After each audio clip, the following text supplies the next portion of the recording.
Okay, so one thing I actually really appreciated when I first got into Assetto, this is going to be a talking point real quick. One thing I really appreciated when I got into Assetto was the fact that there were so many different cars, they all drove differently, and you never really knew what you were going to get into when you started driving until you actually got into the situation. And with that being said, I want to start taking a lot of cars, actually comparing them so you can see the differences and why you should actually drive more cars on here. So,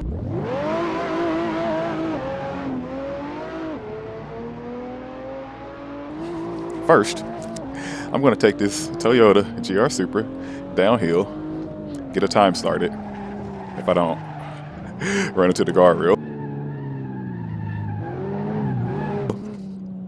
And then we can get a nice benchmark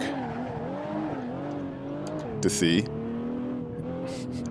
where it stands. Oh my gosh. I'm going in cold, no warm up.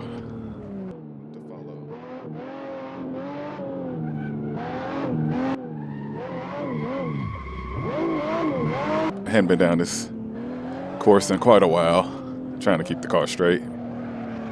No traction control, as you can see.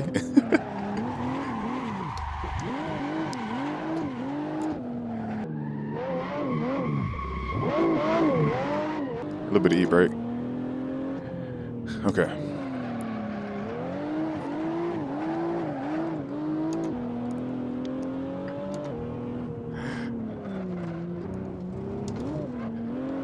Okay.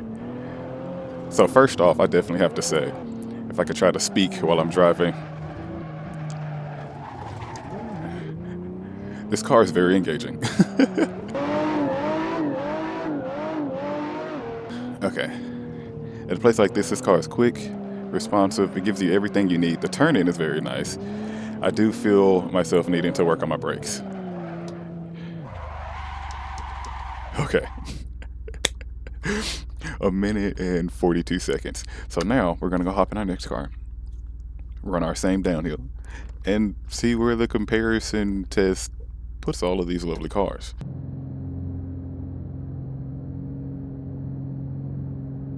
Well, as you can tell, I'm actually pretty excited about doing this. Because like I said, there's so many cars in this game that you really don't know what to expect until you actually get behind the wheel, which leaves you to have so many different driving experiences, even on the same road. And that's pretty much what I'm trying to prove here.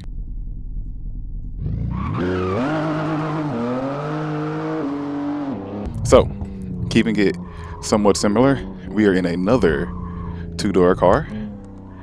The BMW M2 competition, something just as still happy. Oh wow, yeah. Sorry if I'm at a loss for words here.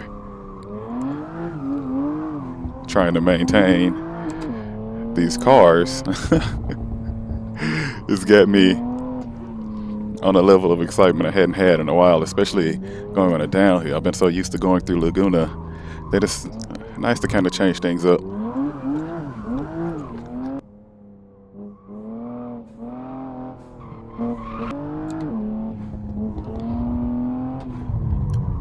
Okay, heavy on brakes.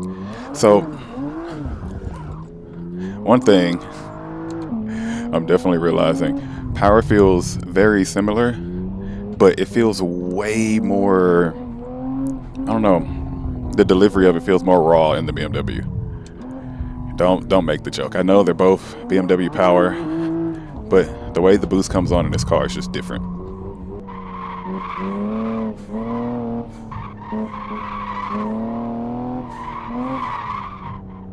The Toyota, it felt way more linear, but the steering and the, I don't know how to describe it, trying to catch this car feels different than the Supra. It feels a little bit more ironed out. The Supra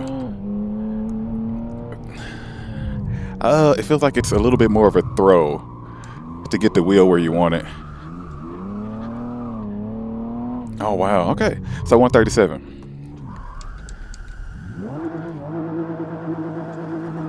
Okay. Not bad to want to run 37 downhill. BMW M2 competition, it drives pretty good. I'm not gonna lie to you.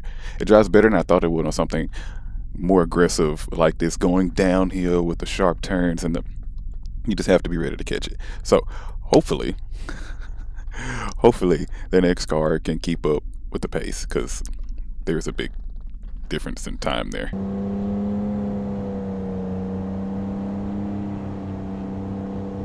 All right, so here we are. Something slightly different from the others. We have Alfa Romeo Quadrifoglio. I can never say this thing, but the Giulia is nice. I really like this car.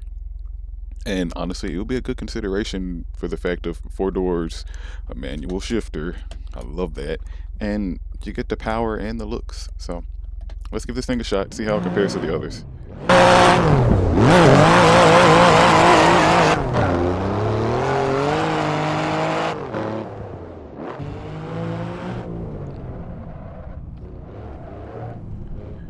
Right away. Wow. This car feels way more comfortable to drive. Okay.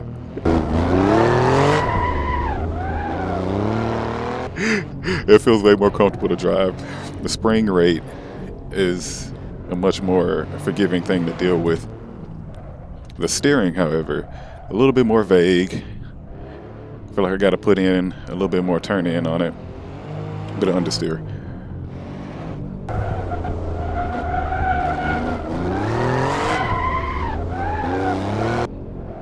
Power's there, just feels like a little bit of boost lag, which kind of helps out so you're not just getting so much of a kick because the car still wants to slide out.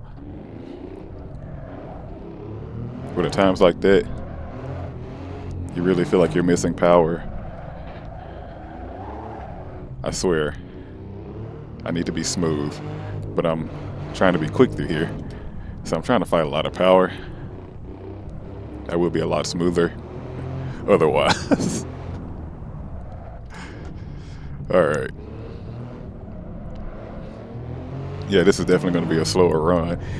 If it isn't, or if it's close, I'll be kind of surprised. But I'll blame it to the softer ride because I couldn't even tell how fast I was really going for some of it.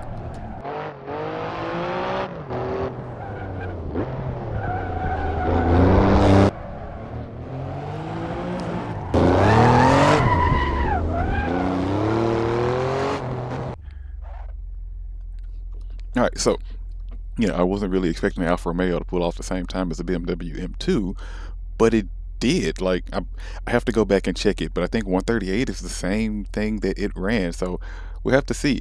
And that is another reason I was saying you never know what you're going to drive, or you never know the driving experience that it's going to deliver until you're actually behind the wheel.